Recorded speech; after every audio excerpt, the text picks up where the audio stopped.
Magandang umaga din po! Bago natin simulan ang ating aralin, tinatawagan ko si Bibi Boy upang paunahan tayo sa panalangin. Tayo pumupat sa panalangin natin. Panginoon, papuri at pasasalamat po at pinakapit natin sa inyo. Lord, patawad po sa mga kasalanan na nagagawa namin, sinasadya ng hindi. Lord, thank you po sa mga blessings na patuloy niyo ang pinagkakalob sa amin. Lord, kabayan po kami ngayong umaga ng sa matapos sa ito ng mga sinasama ko naman sa mga sa Panginoon Jesus. Ayan. Ngayon, ay bago kayo sumuko, tignan ang inyong paligid, tignan kung may mga kalat, at iayos sa mga bangko at pagkatapos na ay maaari na kayong umupo ng mapayaman sa inyong siguraduhin sa inyong pagkakaupo ay komportable na kayo kung magsimula rin. Bago tayo magsimula ay, sino sa inyo nakaalala nung nakaraan nating tinapik o pinag-aralan? Sige. Patungkol po ito sa denotatibo at qualitatibong pakita o pagpapakapit. Mahusay, bigyan natin siya ng tatlong palakpak. Ayan. Sa araw na ito, bago tayo pumasok sa bago natin pag-aaralan ay meron ako akong ibibigay sa inyo. Itong bag na ito ay naglalaman ng mga salita. Ngayon, kailangan lang ng isang buong papel at ididikit ninyo ang tatlong salita na mabubuo ninyo dito. Ang mga salita ay may kinalaman lamang sa ating pag-aaralan. Huwag kayong mag-alala sa pagbibigyan ko kayo ng 10 minuto upang isipin kung ano ang lalaman o kung ano yung mga salita na pagbubuo. Idikit nyo yan sa isang buong papel at isa sa inyo ang pupunta rito sa harap at magbabasa kung ano yung mga salita na pagbubuo.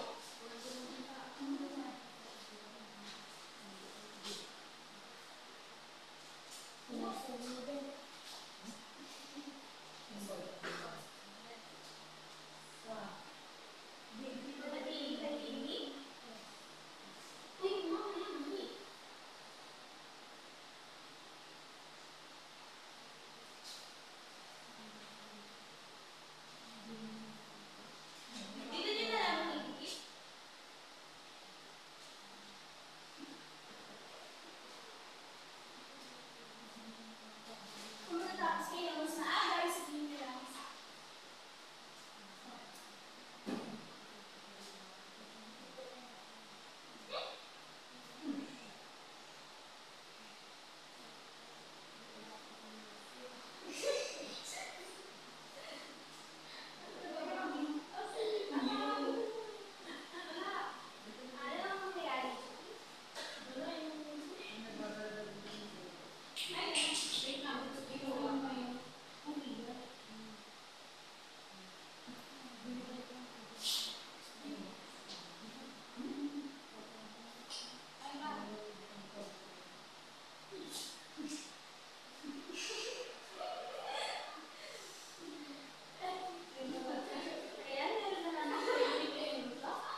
Yung sabi diyan, na naglaman ng kaisipan o sulong ni Lady Talakayin. At ito ang mga paraan. Nakikita nyo? Ang mga paraan na yan ay ang mga paraan kung paano makakagawa ng isang maayos o maganda o mas katanggap-tanggap na simula ng iyong salisay. Una ay pasaklaw. Pag sinabi namin pasaklaw, nagmumula muna sa isang main idea, paliit ng paliit. Ibig sabihin, halimbawa, gaya ng ikaw kanina, paghugas ng plato. Sabihin mo muna yung mga paraan na sa paghugas. Ang paghugas ng plato ay kailangan malinis. Ang malinis yung mga plato gamit ang panghugas ng plato at ang tubig. Kumbaga yun yung pinakang main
ditong sanaysay.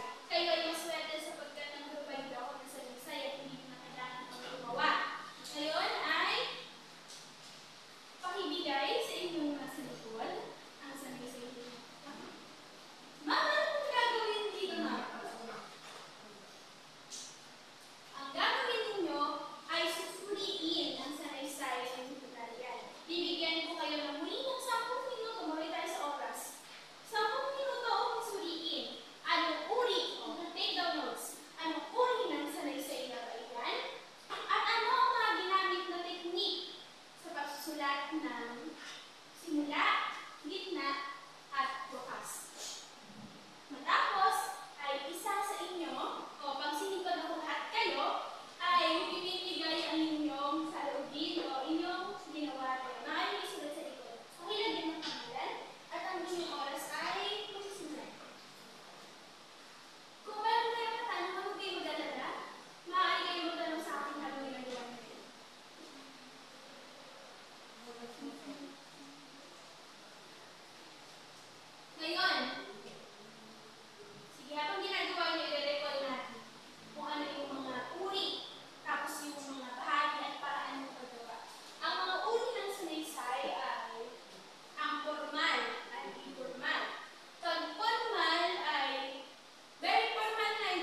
yakapin at mahalin ang wika ng bayang aking sinilangan. Ano po ba? At yun sa gitna naman po, nakita po ako ng tanong o patanong rhetorical na ay, kaunahan pala yun. Yung hindi ba dapat na sa bawat pagtuklas at paglikha ng ating sinasagawa at sasagawa ay taas noo natin ginagamit ang Pilipino? At sa paghahambing naman po na nakita ko sa gitna, ito ay hindi lamang natin may papakilala at may pamamalas ang wikang Pilipino sa pamamagitan ng pagsasalin dila,